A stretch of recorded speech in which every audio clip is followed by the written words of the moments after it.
Thank you. First off, thank you, Joel, for setting me up for failure by putting me after the second coming of James Blunt, basically, over here. Okay, so no, all jokes aside, thank you, Joel, Moonlighters Club, and really Turtle Swamp Brewery for really setting up such an amazing event. Just super excited to be here and kind of share a little bit of my story as well as sort of talk about this journey that we've been on for a little bit. So, I hope to meet many of you throughout the course of the night, but for those of you that I don't get a chance to meet, my name is Quan Yang, and my 9 to 5 is as a pharmacist. I work in biotech, and then my moonlight, my 5 to 9, as I like to say, is as the CEO and co-founder of a beverage startup company called Pricklee. And so you guys will have a chance to hopefully win some prizes and try some. There's 3 different flavors for you guys to kind of share. So Pricklee was founded right here in Boston. We're Boston-based. We're super proud of being Boston-based. This is kind of where we all met as a group of pharmacists. There's 5 of us in total. And so it's really important that we're able to kind of bring something that's health-focused. It's made using real prickly pears, which are the fruit of the cactus. They're super nutritious, full of antioxidants, electrolytes, and things of that nature, right? So we're really proud of bringing it here to Boston and sharing it with you guys as well.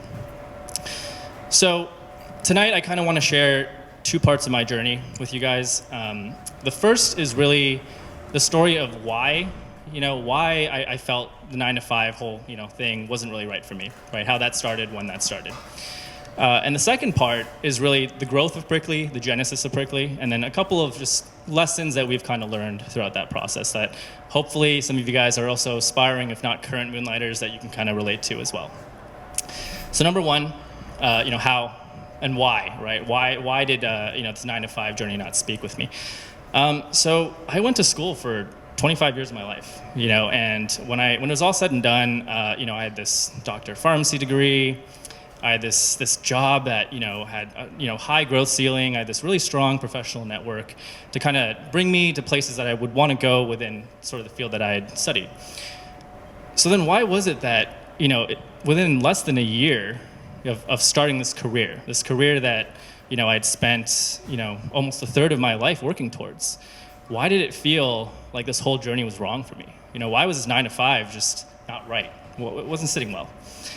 I've done a lot of thinking about this, and I think one of the things, this is kind of oversimplifying a little bit, but one of the things that kind of stuck out to me a little bit was that in some ways, I feel like when we do a lot of future planning for ourselves, when we think about the decision making that takes place in setting up our future for success, oftentimes it always comes down to choosing the best option that's given to you, right? Option A, option B, option C. Sometimes you don't even get 3 options. Sometimes you get 1, and it's like, do you want this job or do you not want a job, right? And you kind of always, given what you know, you make that choice and you move on. So I'm guilty of this too.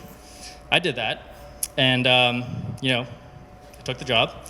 Next thing I knew, blink, all of a sudden, I was in this workforce that I'd spent my entire life working towards, doing all the right things, choosing the right options to get me to this job that I thought I wanted, right? And then again, less than a year into this gig working in biotech as a pharmacist, I started asking myself the same question over and over and over again. It's my co-founder, Janai, right here, just entered. And that question was, as I looked around at my network, as I looked around at the people that, I looked at as my heroes within the industry, and I said to myself, these people that have been working these jobs 20, 30, 40 years of their life, do I want that job in 20, 30, 40 years? Do I want any of these jobs in 20, 30, 40 years? And for me, that answer was a resounding no. And so that brings me to the second story. It's 2016. I was 26 at the time, and quitting my job just wasn't an option. As for most of us, it's not, right? I had student loans to pay. Again, I went 25 years of school is expensive, right? Student loans to pay. I had bills to pay. You had a sort of livelihood that you wanted to sustain and afford. So obviously that wasn't an option, right? And so I thought, why don't I spend a year toying with different ideas? Apps were pretty hot. Everyone had an app idea. So I was like, why not? I can come up with an app idea. So, app idea. And I thought to myself, if I was able to just assemble the right team of people, I couldn't code, but if I found somebody that could and just kind of assembled the right team of people, motivated individuals, and just led that team, we could maybe get somewhere. We could succeed. I was super wrong about that. So the first lesson that I learned is you cannot outsource entrepreneurship. Entrepreneurship is completely about execution, it's about commitment, and the greatest idea in the history of great ideas is nothing without the execution. And execution is all about commitment. So if it's your idea, you are the only one that's responsible for executing it, because nobody will ever have the same passion, nobody will ever be as dedicated as you are. So that onus is on you. So a couple of those ideas failed for that specific reason, and another year went by and I realized, okay, something a little bit more familiar in my wheelhouse. We were a bit younger. We would go out on Friday nights, come back Saturday morning, we're kind of a little hungover. And so me and my roommate at the time, now partner, we were like, why, we're pharmacists, we can come up with maybe like a natural supplement to kind of help with some of this liver detox benefit, right? So we started doing some research and we saw all these ingredients. B complex vitamins, green tea extract, right? Prickly pears, and my partner's like, I grew up in Lebanon, the guy says, and he's like, my mom used to feed us prickly pears as a kid all the time, just for general wellness. And so we're like, okay, well, why don't we explore this scientifically, do some more research, find some more about the literature of the prickly pear, and we found out there's all these different health benefits about this product, and we said to ourselves, we can't make an app, but we can get a juicer, we can get a pasteurizer, and we can make a drink, And so that's what I did. So kind of fast forward, it took about 10 months to kind of get to a beta product, and we bootstrapped everything. We still are, right? I mean, that's just that's sort of the reality of a lot of startups. It has to come from your own pocket. It took 10 months to get us to a beta product. And this product we were testing, we were just going out, lean startup, right? Just testing, iterating, improving, and listening. Really setting your bias aside, setting your ego aside, and truly listening. And after about 10 months, we finally rebranded. And 8 months in the making, we finally launched that product right beside where Tyler's sitting, over there. It's 3 flavors, okay? We can certainly share with you all the details of the health benefits of the product, but I'll kind of save that for afterwards. We launched about 6 weeks ago. And in those 6 weeks, we grew up to 50 accounts, and we've sold about 1,000 cases since we started. And thank you guys.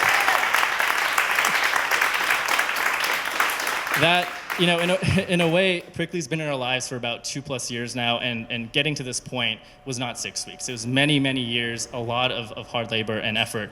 And it feels like we've been on this journey for a long time, but really we've just really started to begin.